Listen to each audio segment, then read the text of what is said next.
Good evening, distinguished Wizards fans. This is the Bullets to Wizards podcast. I'm your host, Sully, and I'm here with my other host, Raj. Introduce yourself, man.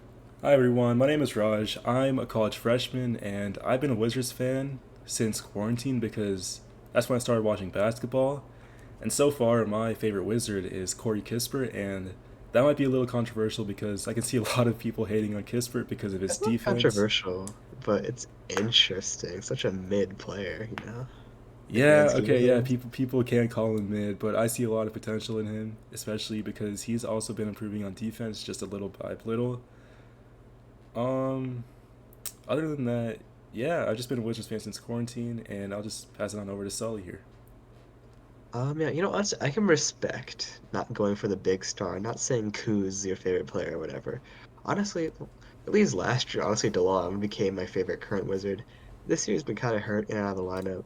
Honestly, Bilal might be taking that role as my new favorite Wizard, but I totally get rooting for the underdogs. I'm a Wizards fan. Being a Wizards fan is all about rooting for the underdogs, as you can tell. I've been a fan for a bit longer than Raj. Yeah, I helped introduce you to basketball, kind of, right? Yeah, I Yeah, took you to yeah. your first game, yeah. But yeah, I've been a fan, I guess, since like 2013, 2014, like right at the beginning of the DC Rising phase, back at those young Wall and Beal teams, back when they had that whole like frenemies, that whole like enemies to lovers arc they had, and those teams were so much fun. I mean, Trevor Ariza, Nene, Gortat, Martel Webster. I don't know why he came to my mind, but these are the Wizards names I think of from that era. I remember like those playoff series beating the Bulls, Raptors. That was so much fun. And then later on, even a few years later, that whole Celtics series against Isaiah Thomas going to Game Seven. And those first few years of my Wizards fandom was like, all right, I can get by this fun team. This is a good, fun, young core. There's definitely no way like my the next few years are gonna start like breaking my heart. But then as the years went on, the team Wall had his whole big injury arc, and then yeah, things got a bit more grim. The Westbrook year was fun, but each year things get a little more bleak. But for better or worse, I'm loyal to this team for an end. And yeah, I hope everyone on this podcast can share that same sentiment about the Wizards with us. Yeah, so we can dive right into the OKC Thunder versus the Washington Wizards on January 8th. The score was 136 Thunder, 128 Washington, so it was another loss, which brought us to 6 to 30. Um, Kuzma had Kuzma had 22 points, 15 rebounds, 5 assists. Jordan Poole had 24 points, 0 rebounds, 5 assists. Tyus Jones had 18 points, 0 rebounds, 9 assists. And I'm looking at the stat sheet, and I can see that Jordan Poole only had 29 minutes compared to Kuz had 37, Avdia had 33, even Tyus had 30 minutes. Gafford was close to 26, and I don't know what Wes is trying to do to Poole here. Maybe he's sabotaging him, but what do you think about that, Sully? I think it's been an ongoing thing since the beginning of the year. Like ever since Poole's attitude issues were rumored and then the Wizards denied it, but at least since the shot checking and the inefficiency all that started, I have noticed Poole has gotten slightly less. He's definitely gotten less minutes than Kuz every game. Besides a few rare examples, I noticed like remember the Golden State game, the game like the free reign to do whatever he wanted in revenge. That didn't really work out, but yeah, I've noticed for the most part Poole has been put on a short leash, and there's definitely too much invested in him to throw him to the bench. Even though six-man Poole might not be a horrible idea, but at least for now as a starter, just making sure him playing less minutes. I mean, that's not the end of the world, especially how inefficient he's been. I mean, he currently has the worst plus minus in the NBA, so he definitely is more of a negative than a positive on the court. Doesn't play defense. It doesn't do anything on offense if he's not making shots, and isn't even really a playmaker. Which I thought coming from Golden State, learning from Curry and stuff. Like Curry's not like a Rajon Rondo, Chris Paul kind of playmaker, but Curry can still dish out dimes, and I thought Poole would pick that up from him, but Poole just doesn't. If he's not making shots, he doesn't really provide much this offense. So I do get why Poole plays a few minutes less per game, and I don't think it should be lowered to like 20 minutes per game, but like this current like 27 to 31-ish minutes per game, I'm totally cool with for Poole for now until he can prove that he can be a positive of this team. And I think the Thunder game, probably one of his better games of the season. I mean, he had a rare +3 for the game, 24 points, and he shot 8 for 17. close enough to 50%. So I mean, I'm satisfied with that for Poole. I mean, I've seen more stats from Beal, and we used to praise Beal for his shot chucking. So yeah, this is one of the few things I don't have a problem with West doing. Yeah, so I mean, this was the game the Wizards could have surprised the NBA based on matchup. OKC plays sort of small. I mean, besides Chet, Yeah, so the Wizards' lack of centers isn't that bad. And I mean, Bilal and Denny could guard Shea, and we got JP and Denny to play well in the same game. But I mean, it wasn't enough at the end. But as I bring up Denny, it wasn't his best game in the stretch. Like, there is efficient scoring here, but he stalled in the paint a few times.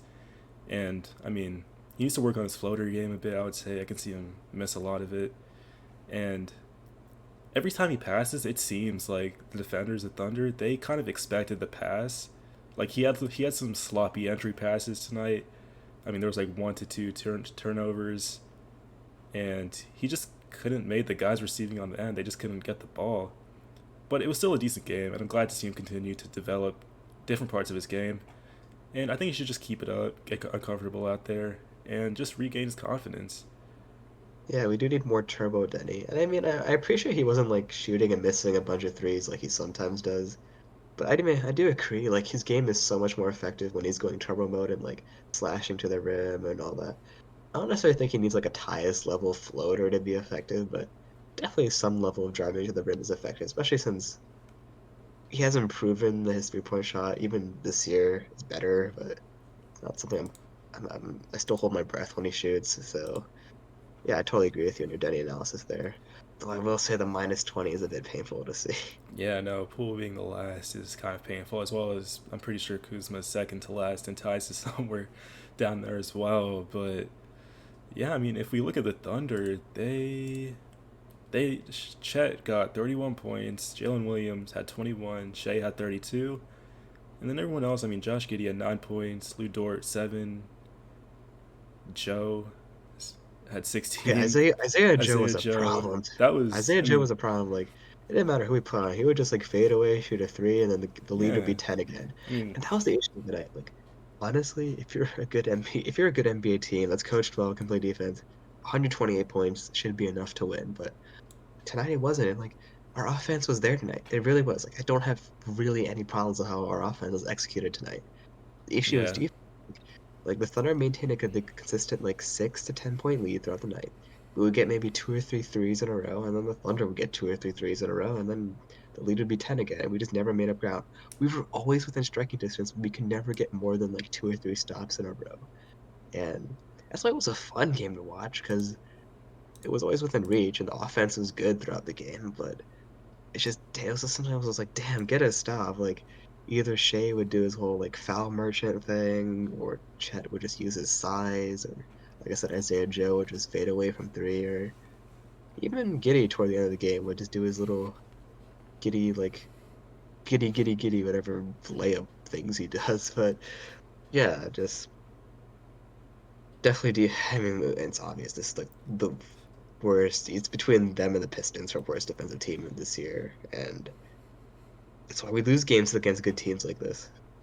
yeah. Well, I mean, the Wizards decided to guard Chet like he's a backup rim runner, and I mean, like I said, he dropped 31 points for them, so he made us pay.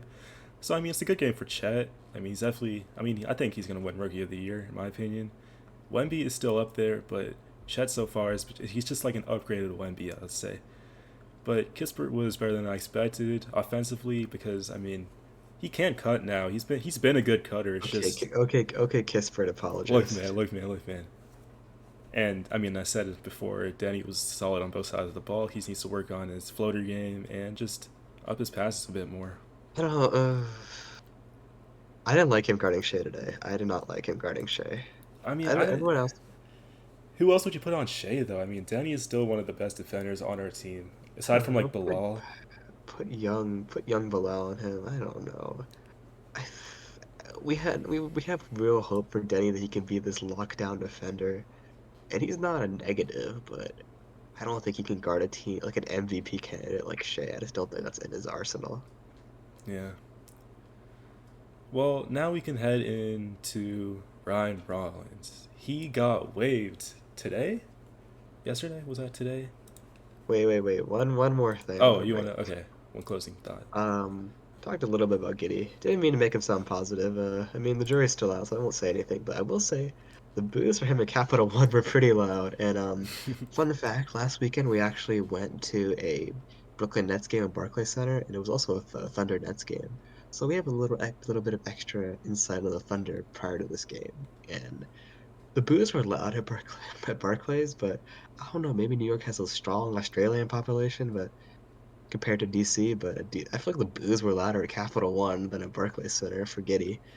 And this fan base is known for being apathetic and not the most passionate. So, in a weird way, even though it's a bad situation, it made me kind of smile to see the boos get real loud for Giddy. Yeah, so yeah, I agree, man. That was pretty funny. Just every time they would pass him the ball, every time he would shoot a free throw, every time he would dribble, it's just boo, boo. Yeah. Also, not to do it again, but one more thing. Go ahead. It's another game of. I'm gonna keep this one short. It's another game of Coach West getting out coached. Bro, whereas the adjustments, like either we run a zone for way too long, or we just have like no plays on. We just do ISO ball on offense. And it's just even after a timeout, doesn't change anything. It's obviously Mark Dagnall of the Thunder was making changes throughout the game to make sure the Wizards, when they got close, stayed far away. The West was just kind of whatever the game plan was coming into the game, he stuck with it, and it's just. I know we're rebuilding, and West has an excuse to lose, but every game gets more frustrating with Coach West. Yeah, no, I hope to see him gone soon. But other than that, I mean, Ryan Rollins, man, Yeah. second year guard out of Toledo. He was sent to the Wizards as part of the Jordan Poole Chris Paul trade back in July. He was the 44th pick in the 2022 NBA draft, and he never cracked our rotation. I would say he flashed some potential on both ends. Like, he could When? pass during the When? summer league. During the summer league, Okay, I mean, that's fair. I mean, yeah, I was about to say that. So during the summer league, he showed some potential on both ends, like swiping away passes with his long wingspan, and sometimes finishing strong around the rim. I mean, he's averaging 4.4 points and like a steal per game, making 66% of his threes.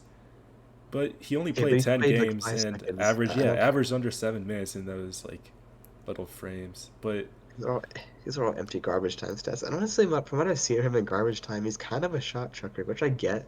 Garbage time, it's every man for himself. Everyone's trying to make a name for themselves. yeah, I mean, even like let's say for example, Eugene Amarui, love that guy, but I'll admit during garbage love time, Amarui. he kind of tries to just play like Giannis, even if he's not. So I totally get being a little selfish in garbage time, but at the same time, I don't know. Rollins is technically a point guard, and he just did not show any sign of like being able to dish the ball during his limited Wizards play. And yeah, definitely during the G League, he played a bit better, but I don't know. In a weird way, is he too much like Poole, for lack of a better Rollins, I term? don't know. I haven't seen much Just of too. Rollins, so I mean, judging by his stats, I could see why you can say that. But I think it's just the score first guard is not what this team needs. Like, unless it's John Wall, even John Wall has got a lot of assists. Like, yeah, this team just needs some like a floor in general that isn't Monte Morris, or I guess I've been satisfied with Tice. This is the first point guard in a few years I've been satisfied with since Westbrook, but still, like in general, at the guard position, a player like Rollins isn't what we need. And like, at the same time, I don't really, yeah, I get he is young, and yeah, I think waiving a 21-year-old that we just got in a trade is kind of strange, but I mean, at first I was kind of excited, like, was it like a free agent we're picking up, maybe a big trade? And there still might be a trade on the way, but for now it's just Hamidou Diallo on a 10-day contract. yeah, well, I mean, it was a very surprising move to say the least. But I guess we'll hopefully know more soon as to why Rollins was let go. But I mean, it was a head scratching decision from Will Dawkins and everyone else. But I guess that means we now have an open roster spot that is now filled with Hamidou Diallo with his 10-day contract. Um, I mean, for what it's worth, Diallo is an NBA level talent. He's put up NBA where he belongs in the NBA.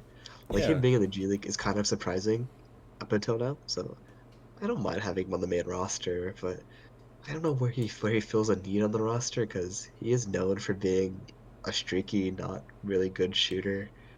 He's good enough defender, I guess, but like he's not like he can't guard big, so that's our main issue right now. Like we have enough Denny's and Bilals that we can put on forwards and guards, which is effectively enough. But I don't know. I mean, I like Diallo. I wouldn't mind it in a vacuum, but does this move the needle for the Wizards at all? Is Diallo gonna play much? Probably not. So as much as I like Diallo, I don't know if this move is gonna really do much. yeah. Well, I mean, he's a 6'5" shooting guard and was signed to the Wizards Chief League affiliate. And in the 15 games he's played with the Go-Go this season, he was averaging 18.5 points, 18.5 points, 7.9 rebounds while shooting 50.2% from the field, knocking down just 17% of his threes. Um, well, I mean, again, it was a surprise move, but I mean, we knew, knowing Will Dawkins, is that he would act quickly to fill in the new open roster spot from Ron Rollins. I And just, I mean, I don't know. I think I knew Diallo would get on the main roster at some point. I don't think we thought Rollins would be the ones that got cut. Like Muscala would have been such a better candidate to be cut. Like no shade. I don't like throwing shade at anyone, but Muscala, I don't know. He can barely hold on the ball during he always gets the ball stripped from him every time he tries to rebound it. And like yeah, he's a shooter, but like he hasn't even shot that well this year, and he's tall, but like I don't know why we still hey, have Muscala, to be honest. Like he can't. He's yeah, tall, but he doesn't have defense at all. Like he's technically he's technically our main backup big, but but he doesn't he play can't as a guard big. big. You know, Yeah. he just shoots threes, and I don't know. Whenever he seems like he's gonna go to the net, he never does. Whenever he looks like he's gonna go for a block, he never does. He kind of just watches them. You know what I mean? So I don't know why we still have Muscala. Maybe he's for a future trade we're looking for. I mean, who would want Muscala? I mean, all love for Muscala. I like Mr. Mike. I like his little No, um no, Mike's not being traded straight up. He's got to be included in a package. in a Same bill with package. Gallinari. Gallinari at this point is not getting traded straight up. Oh no, Gallo would definitely be in a package. The only people I can see getting traded straight up, maybe Shamit. Um, Tyus 100% Oh is no, getting Ties shipped is already in somewhere. the talks. So Maybe Kuz. Well, I mean, Kuz would definitely get us something though. Though I'm scared it's going to be less than what we all want. But we're gonna save the big names like Kuz and Tyus. We're gonna talk about those trade rumors in a future episode. But for now, I guess let's discuss the more fringe names on the roster where they can be cut or traded. And it's just I don't know who do you actually see has any worth of the bottom of this roster to be traded? I mean, DeLon Wright. I thought we were gonna trade him in the off season, but I guess he stayed. Um, I love me some Delon. DeLon's cool. I mean, there's always Gil. But I don't know. He brings that team spirit energy. Like There's no one else on this team, dude. the Celtics aren't gonna care that Gil is good at planning team dinners or whatever he does for the team. Like it's not a real trade asset. It's only really valuable to us. Exactly. So I mean, there's Gil, DeLon. And I think we had hoped that Gallinari would be worth something, just because Gallinari has had a prolific career as like a very solid like shooting forward. But Indeed. this year, I'm sorry, I legitimately could outrun Gallinari this year. It would not be close. Like he plays in slow mo. He's even fallen out of the rotation last few games. He's had a couple of DNPs by Coach West, so his trade value is only going down. So kind of sucks to see, but either he's going to get waived or just ride the bench rest of the year, looking those sad Italian eyes. I don't know. Yeah. I don't know. I guess maybe Dawkins is just trying to build something in the long term, and we're just judging him right now. But like you said before, we are in a rebuild, which is why I'm not gonna judge their decision making right now. But if they do not make any moves soon, at least before the trade deadline, then I'm gonna be a bit questionable of what they're trying to pick up here. You know, Yeah. Yeah. like I mean, there's Johnny Davis. He was a bust. He hasn't done anything his entire career. I mean, He It's doesn't even get obvious. minutes on a tanking team. It's not like it's Wes's fault, but like why can't we just cut the guy who played his limited minutes? I Well, mean, I mean, he has that first round pick salary that becomes dead money, which isn't fun. But then also, I guess it's an embarrassment if you cut a first round pick, and like there's only really a few examples of that. Like you remember Josh Primo, I don't know. Spurs draft pick, first round pick a few years ago. Well, he got cut for doing some naughty things, but he was a first round pick, and sometimes it's first round picks are usually they let their contract run out. It's unless they do something really horrible, like a Josh Primo, then usually they get to rest the contract. And for better or worse, this is a young team with nowhere to go, so they're like, Johnny, you could hang out with us for a bit, and maybe one day you'll randomly get your jump shot you had at Wisconsin back or something. And I mean, I don't know, Johnny plays with heart, I guess. He can theoretically defend, but yeah, I mean, we're both not hopeful for that guy at this point, as much as I want him to succeed. But I Yeah, but mean, I he's don't not even going to know. be any. He's not even in any of the Greenberger and Betterment commercials, The whatever those Greenberg and lawyer. Betterman commercials. He's on those the lawyer ads. He's not even in those anymore, is he? I Is he? haven't seen him in them recently. Yeah, I don't think so. Well, I mean, going back to Hamidou Diallo, I mean, it's just a 10-day contract, but I think it was like January 14th or 15th. Pretty sure it's like the day Kuz can be traded. So maybe, just maybe, if the front office wants more, let's say, veteran presence in like the interim, if they're like trading Kuz ties to Lon. But I don't know. I don't know what they're doing. I don't know what the front office is planning long I term. mean, after I mean, teams are willing to pull the trigger pretty early this year, especially after the OG and Anunoby trade with RJ Barrett. So that was a big trade way earlier than I expected this year. So it feels weird to say the Wizards would try trading Kuz on the first day he's eligible to be traded, but who knows? I mean, it's all about assets, and if Winger can and Dawkins can get a first round pick and four second round picks, then I'm sure they'll be happy and just keep letting Kuz score an empty 20 points per game or whatever.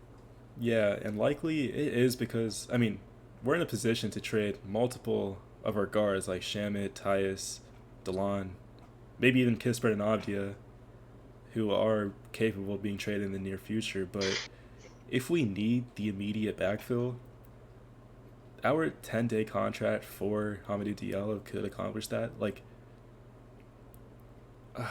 but we could also add a center, which would mean adding another contract from Let's see. outside. Who are the NBA free agent But like, centers? I don't know if they want to do that because we technically have three centers already. But Ooh, okay, Gafford is a real center, but three centers Scala's such as Gallo, Gallo was not Gallo. We forced him to be a he's like a center. half center, and then He's a forward. Muscala He's is always not. been. He doesn't count. I've always viewed Gallinari as a forward. I don't know why we've tried playing in post ACL Gallinari at center, but Yeah, guys, but Hamidou Diallo, I mean, he tugged on Shaq, so I'm let's gonna love him see. for 10 days, even if he gets to play or not, right? We'll see Let's what see. Wes Unseld Jr. cooks up in the future. Uh, Nerlens Noel as a free agent, maybe. Dwayne Dedman. Eh. Yeah, those guys are kind of older, so I get avoiding them. Uh, Kai Jones is available. Hmm. Do you want Kai Jones? Yeah, not really. He's young. One more first round pick too, I believe. Yeah. No. No. No Kai Jones. No. No. Taj got waived recently. Oh, Taj Gibson, man. We need to sign that guy. Mr. Experience. He was on our preseason roster, but he got hurt and got cut. So, I mean, honestly, he could probably grab a few rebounds on this team that get immediately winded, but he would out rebound Muscala 100%. Yeah. Yeah, no, but I would say to close this episode, I would say I want to go back to the OKC game and talk about the bench. I don't think we really talked about the bench that much. I mean, You kept glazing Kismet. yeah, well, I always glaze Kisper, but like, just not with the bench. I mean, they played a mixed unit of the bench and the starters. At least West did, and I can see that Shamit led the scoring with 15. I mean, he was the sole source of her bench offense for I think pretty much the fourth quarter. I mean, it was a pretty typical like West Unseld rotation minus Shannon got to play late fourth quarter minutes for some reason because he was shooting hot, but Yeah, no, he had I, like a stretch where he scored like 10 in a row or something. yeah, but he's still, lack of a better term, not a good defender. No one is, So, man. No one's a good defender on our team. But I mean, Kisper scored 11 points. Um, Denny, even though he's not on the bench, he scored 17. no one on the bench deserves praise from that game, except Keeps a maybe streak. Shamit. Got a couple Only of threes Shamit for a down. streak. No one on the bench deserves it. It was a weak, it was a mid. I do think Kesper was decent from there. I will admit, he had like that nice No, deep Kisper was three good. toward the end of the third quarter. I And was like, okay, Kisper was good. I would say okay. He was okay. But overall, it was our team kept it competitive, at least for the second best team in the West. And even though it's a loss, that's kind of what I asked for, especially when I was watching the first 10 games of the season. Like, the team was dead. Like, when I tell you there was no chemistry, there was nothing. And I'm watching it now, I'm actually kind of like, it's what I asked for every night to see our guys competing like this, even though it comes out in a loss. And look, wait, I am not drinking that Kool-Aid. I'm sorry. and come on, you got to look at the bright side here. Whoa, look at the And game look, before. our Like, next game, we play the Pacers, and Halliburton is injured, right? So that should be an interesting game. Like, without Halliburton, we'll see what happens. I mean, maybe the Wizards can come up with a win. First no, Hal, there's no no. Halliburton though. That means we'll lose worse somehow. We'll always find a way. Wes will find a way, right? But TJ McConnell is gonna go for like 20 and 10, and it's gonna be so silly. Like, Yeah, you're right. also, I mean, I am happy we kept up with a strong team, but like, look at the previous three games before that. Blown out by the Knicks, blown out by Cleveland twice. I don't know. This team, I just, I support bad teams. There's been bad Wizards teams in the past where I've tolerated, but That's true. I mean, you've this been a one, I fan don't know. longer than I have, so I guess that you could be a little annoyed, a little frustrated, This a little one impatient. irks me. They don't try every game. They tried this game. I'll give them credit for this one. I Yeah, can no, tell they they don't really try want to every win game. this I'm game. not saying they try every game. It was just this game. The OKC game was kind of like it looked competitive, Yeah. and people actually had some heart out there. The two Cleveland games, though, like, Ooh, that so was early, beat. That was we did really bad those Cleveland and games. those they did no effort there. And those games really, for lack of a better term, pissed me off for this team. Like the whole like, we're all going to be traded mindset, whatever. Like, bro, you're not going to be traded for anything if you play like this. Yeah, So but I but don't know still, what I this mean, team I is. saw more energy in this Thunder game than I've seen in most of the games this season. Like, Hughes 100%. played well. I don't know how the crowd was at Capital One, but It was a pretty full crowd. I mean, Let's knowing Capital One, there was probably MVP chance for Shea. Not as bad as the like your average like Wizards Knicks game where like Okay, Julius but gets. that's if you go to a Knicks game anywhere else. Knicks fans are everywhere. You can't escape Knicks fans. That's true. Like, you could be in a Toronto Raptors game in Canada, and it would be a Knicks game, and you can't escape them, man. They're everywhere. Yeah, well the Raptors have real fans. Yeah. Yeah, I definitely agree. There's definitely you'll notice a blue and orange in any stadium, but usually, let's say you go to a Warriors game, they can drown out the Knicks fans. Well, I guess it's across the coast, but yeah, you know what I mean. We're the Wizards. It's Yeah, and times. we're in an interesting spot right now. So I guess we'll just see what Dawkins, Winger, Wudge, Wes Unseld At the Jr. will cook up at in the the very least, future. See what trades we'll make. give this team till 2028. I mean, the whole stadium thing, like they definitely want to become Movies. going to become good. They Yeah. want to become good before the new stadium, obviously. Like they don't want to be a bad team in the new stadium, so I think the rebuild timeline is heading toward them. I'm gonna be real, I don't see the direction yet, but obviously it's year one. I I think can't I think we complain. just got we just got to wait. I don't. I think we're expecting too much, after I we can't got complain too much. especially after we Yeah, got a new front office. I mean, instantly a lot of people expected oh, we're gonna be a contending team like next year because we got a new front office who can make decisions like that. I mean, Tommy Shepard is gone, right? But that's what a lot of people expected. Obviously, we didn't get that at the moment, and we're not gonna get that, obviously. So we just gotta wait. I mean, Wizards fans, we gotta be patient, you know. I Yeah, mean, we've been patient for a long time, but I mean, we're making some moves now, I guess. Got rid of you Beal's know, I've contracts, all you know that. I've noticed this something about the roster building of Winger and Dawkins. There's a fair amount of like former Thunder like bench scrubs on this team. Eugene, former Thunder bench scrub.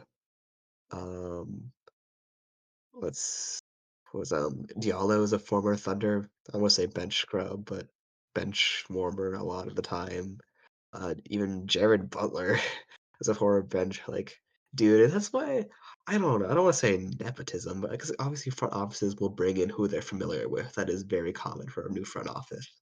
But at the same time, it's like we brought in, but we got rid of Quinn Jackson, who I liked, for Jared Butler, who's proven himself, so that's chill. But then I like Amarui, so that's cool. But then it's like we got rid of a good big, a good young-ish big like Jay Huff for the sake of the front office wasn't familiar with him. So it's just like how much of the OKC Wizards can we be? But I guess time will tell. I hope me in 5 years is happy with the future of the OKC Wizards. Out of college and everything, and then we're gonna win a chip, guys. Just watch I'm gonna go to a game in Alexandria. I'm gonna watch the OKC style Washington Wizards. in the new Monumental Sports Arena.